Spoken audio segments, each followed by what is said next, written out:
पाक भारत कशीदा सूरत हाल पर जियो न्यूज़ हर सच, हर खबर और हर रद्द अमल पर नजर रखे हुए है और इस मकसद के लिए जियो न्यूज़ का सिचुएशन रूम दिन रात मुतहरिक है। सिचुएशन रूम का रुख करते हैं जहां ज्वाइन करेंगे एंकर मुबशर हाशमी। बहुत शुक्रिया आपका सारा। सिचुएशन रूम में आपको खुश नाज़रीन और पाक भारत कशीदा और हर लम्हा बदलती सूरत हाल पर पल पल से आपको अपडेट करेगा सिचुएशन रूम। जो सिचुएशन बन रही है, जो रद्द अमल सामने आ रहा है, जो इकदाम लिए जा रहे हैं, पाकिस्तान की जानिब से कैसा करारा जवाब दिया जा रहा है, सब कुछ आपको अपडेट मिलेगी सिचुएशन रूम से। सबसे पहले अपडेट ये है सिचुएशन रूम से कि भारत के जारहाना अज़ाइम के खिलाफ हुकूमत और ऑपोजिशन ने हम आवाज होकर दुनिया को दो टोक पैगाम भेजा है। सेनेट ने भारतीय जारियत के खिलाफ करारदाद मुतफ़िक़ा तौर पर मंजूर कर ली है। करारदाद में कहा गया है कि पहलगाम वाक़े में पाकिस्तान को मुलविस करने का इल्ज़ाम मुस्तरद करते हैं। भारतीय हुकूमत पाकिस्तान के खिलाफ बदनीयती पर मबनी मुहिम चला रही है। पाकिस्तान और दीगर ममालिक में दहशतगर्दी पर भारत को काबिल एहतसाब ठहराया जाए।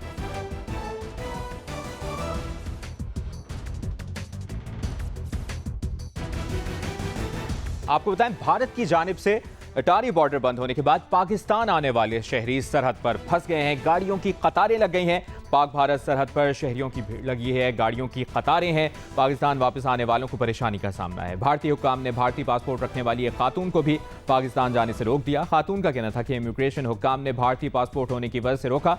उनकी शादी पाकिस्तान में हुई है और वो घर वापस जाना चाहती हैं, लेकिन उन्हें बॉर्डर क्रॉस करने की इजाज़त नहीं दी जा रही। शहरी फंस गए हैं, शहरियों को मुश्किलात का सामना करना पड़ रहा है। आपको बताएं, 40 साल बाद मिलने की खुशी आंखों में आंसू बनकर चमक रही थी, मगर सरहद पार बढ़ती कशीदगी ने जज्बात की इस कहानी को अधूरा छोड़ दिया है। क्या है ये कहानी, क्या है मामला, बता रही हैं नुमाइंदा जियो न्यूज़ शवाला असलम। जी शवाला। कराची में एक खातून है जो 40 साल बाद इंडिया से अपने भाई से मिलने के लिए आई हैं, लेकिन अब जो कशीदगी है उसके नतीजे में उनको कहा गया है कि वो 48 घंटों में ही पाकिस्तान छोड़कर वापस रवाना हो जाएं। क्या तासुरात हैं?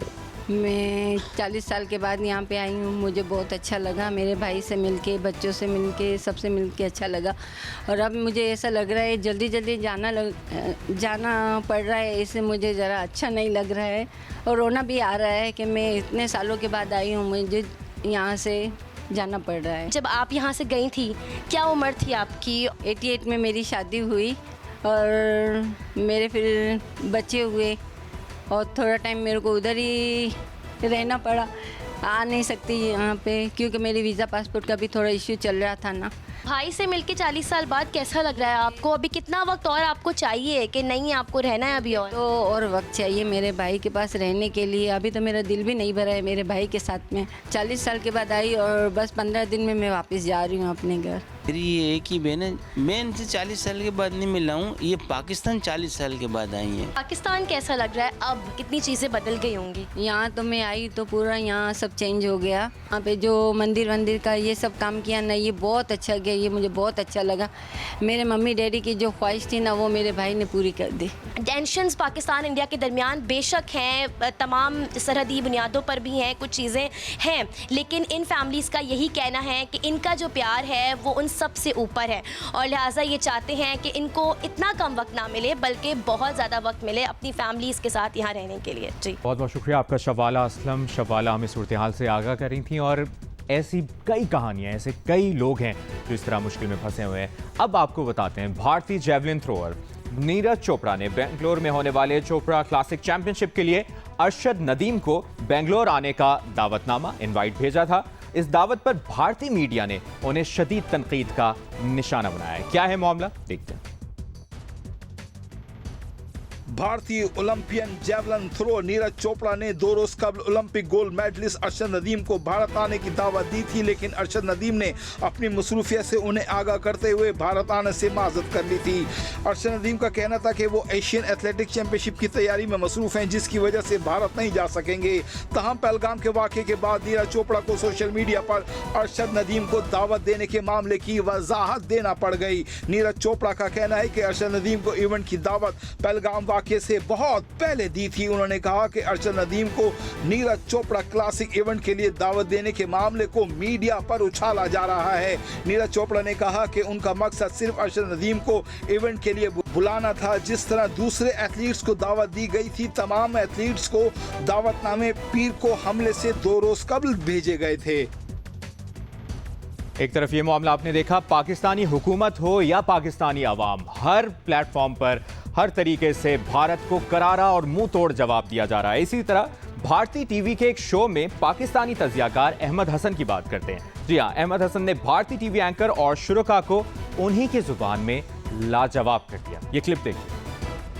2014 से ये वॉर हिस्टीरिया में मुब्तला है, जब से मोदी हुकूमत में आया है। और ये जो जिस मीडिया न्यूज़ चैनल की आप बात कर रहे हैं, ये रॉ का स्पॉन्सर्ड न्यूज़ चैनल है। इसको अजित कुमार डोवल की इंडिया फाउंडेशन स्पॉन्सर करती है और इनके क्लियर लिंक्स हैं उनके साथ, उन्हीं का एजेंडा टो कर रहे हैं। और जाहिर है कि ये एक सारी जो इमारत इन्होंने बनाई है अपनी, अखंड भारत से लेकर हिंदुत्व का नजरिया से लेकर the very concept of modern India, it is based on an hallucination. एक हेलुसिनेशन है, एक डिल्यूजन है, एक ख्याली इनका एक नैरेटिव है, बयानिया है, जिसके ऊपर इन्होंने अपनी पूरी रियासत बनाई हुई। यही इनकी हकीकत है और इनके सामने जब इस तरीके से बात की जाती है तो फिर इनके पास इसका जवाब नहीं होता और फिर ये भागते हैं।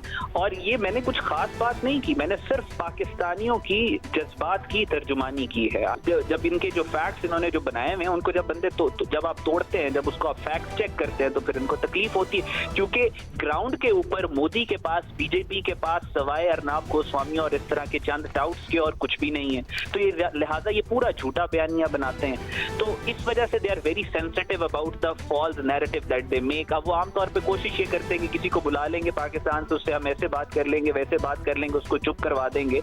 लेकिन इनके लिए भी एक तरह की सर्जिकल स्ट्राइक थी। मुझे इन्होंने बुला तो लिया, दे वर नॉट एक्सपेक्टिंग कि मैं इनके साथ ये करूंगा। अहमद हसन अल अरबी ने जियो न्यूज़ से गुफ्तगू की और बताया कि जब भारतीय टीवी एंकर ने उनसे बात की और उन्होंने कहा कि सिर्फ भारतीय तजादात और खोखले मौक़िफ़ को उन्होंने बेनकाब किया है। सिचुएशन रूम में आपको पाक भारत बदलती सूरत हाल, हर लम्हा बदलती सूरत हाल और कशीदा सूरत हाल से मुतालिक ताज़ा तरीन अपडेट्स देते रहेंगे सिचुएशन रूम से।